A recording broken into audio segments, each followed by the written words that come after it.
Oh, thank you all for tuning in to another edition of Outside the Shop with me, your host, Daryl D. Lane, as always, where I get to talk about everything that I normally don't get to talk about on my normal sports podcast, Barbershop Sports Talk, which you all can find on Spotify, iTunes, Stitcher, Apple Podcasts, Google Podcasts, iHeartRadio, SoundCloud, or wherever you may be getting your podcasts from. Going to have a lot of stuff on the docket for today. Just to let you guys know, going to release another pod. It's not going to be what's normally released because usually I have been carrying on host the Sports Crowd, the podcast, but some things have changed, so it's going to be more NBA heavy. So definitely check that out if you're really interested in the NBA. It's going to be a lot of stuff to do with storylines. So definitely peep that. So here's where I want to start. And by the way, everybody, Happy Christmas. Happy Merry Christmas to everybody. Christmas Eve, right?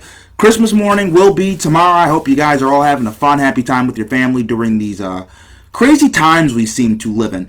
So first, congratulations to the Heisman finalist that was just announced for college football. You have Kyle Trask, quarterback out of Florida. You have Devontae Smith, wide receiver out of Alabama. You have Mac Jones, quarterback out of Alabama. And you have Trevor Lawrence, quarterback out of Clemson. I'm going to go with Kyle Trask. He's been the best quarterback throughout the season. Trevor Lawrence had a point where he was missing games because he had COVID. Mac Jones has Nick Saban. He also has Devontae Smith. He has Najee Harris. He has all these weapons around him. And I think what Kyle Trask has done has been the most impressive out of all these guys. The most impressive. And it kind of came out of nowhere, and usually the Heisman winner comes out of nowhere. So I'm going to go with Kyle Trask to get the Heisman Trophy there. And he impressed against Alabama, the number one team in the country, and the SEC Championship game. Let's not forget that as well. So, Josh Allen. His Madden rating moved up this week. And I want to make this point because there's a lot of people out there who are not Josh Allen truthers. A lot of people who are not. And let me just tell you this. Josh Allen is a top 5 quarterback. You might not believe this, but he is. Here's what I'm going to say. He's 3rd in QBR. He's 6th in passing touchdowns. Pretty good. 7th in yards per pass. 4th in passing yards overall. 6th in completion percentage. Doesn't that sound pretty good? Yeah, it sounds pretty great to me. By the way, he's also 7th in the NFL in passer rating. So he's no lower than 7th in every major category in the NFL for a quarterback. And by the way, you know how we judge quarterbacks' wins and losses. Josh Allen is leading the AFC East.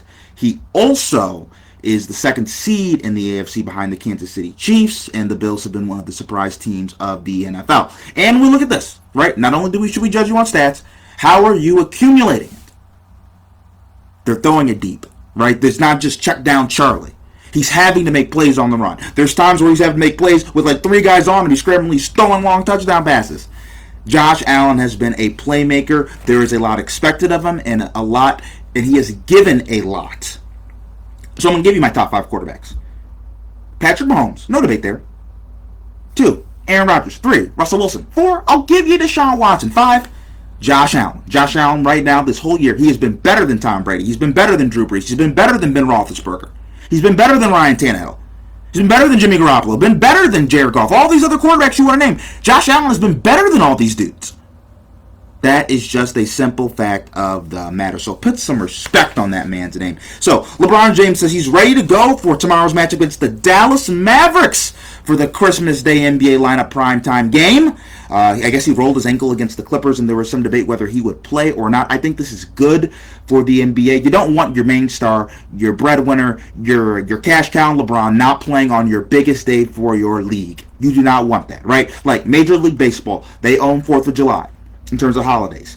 The NFL owns Thanksgiving. The NBA owns Christmas. You want your stars. You want all your horses out there and ready to go. You have Luka Doncic, who's one of the young and upcoming stars. You want him against LeBron. It's also coincidental when we look at it. Both these guys are prodigies, right? I can make an argument that since Luka is this prodigy that came from Europe, was playing in European professional basketball like 14, 13 years old, and was MVP of the EuroLeague at like 16, the second toughest league to the NBA. While LeBron was a phenom in Akron, Ohio, doing his thing and dominating. Like, this is like phenom to phenom, too. So I think it's really interesting and cool that we're going to see that. That is a great storyline. Speaking of Christmas Day as well, I just want to give you guys the matchups. Pelicans at Heat. We're going to see Jimmy Butler, Bam Adebayo. We're going to see Zion. Warriors versus Bucks. That game is not going to be as thrilling with Klay Thompson being out, and it looks like the Warriors are not going to be good this year.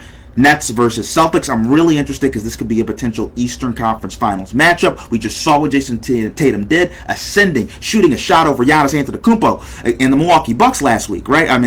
Yesterday. So that's going to be really interesting to see. Mavericks versus Lakers, I touched on that. LeBron versus Luka, Phenom versus Phenom, the future versus the old. Then you have Clippers versus Nuggets, a rematch of the Western Conference semifinals from last year, where the Los Angeles Clippers collapsed to the Denver Nuggets. So let's see how the Clippers are able to handle that matchup.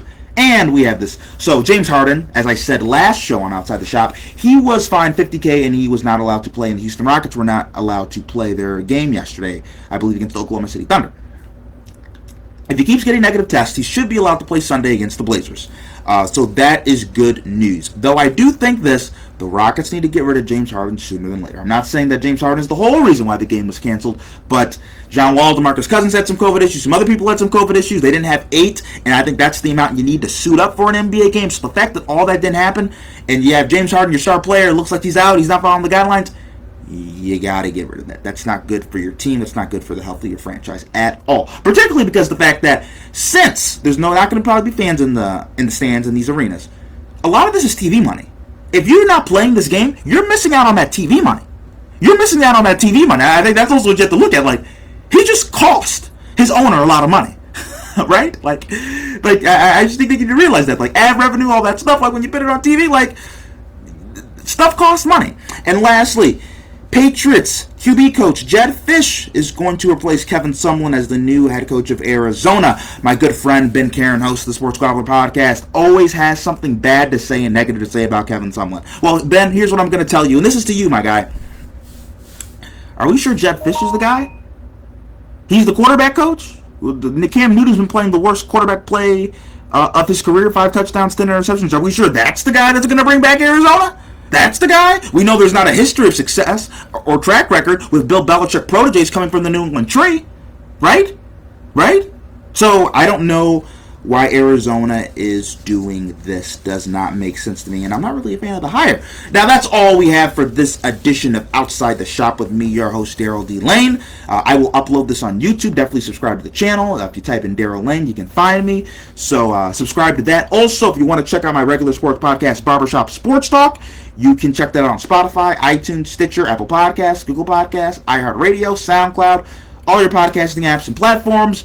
It's going to be some NBA content and some storylines with a guest that I've never had on before. I was going to release this on a Wednesday next week, but since Ben couldn't come on, I've decided to release this for Friday, so that will be some interesting content too. By the way, everybody, Happy Christmas, God bless, stay safe.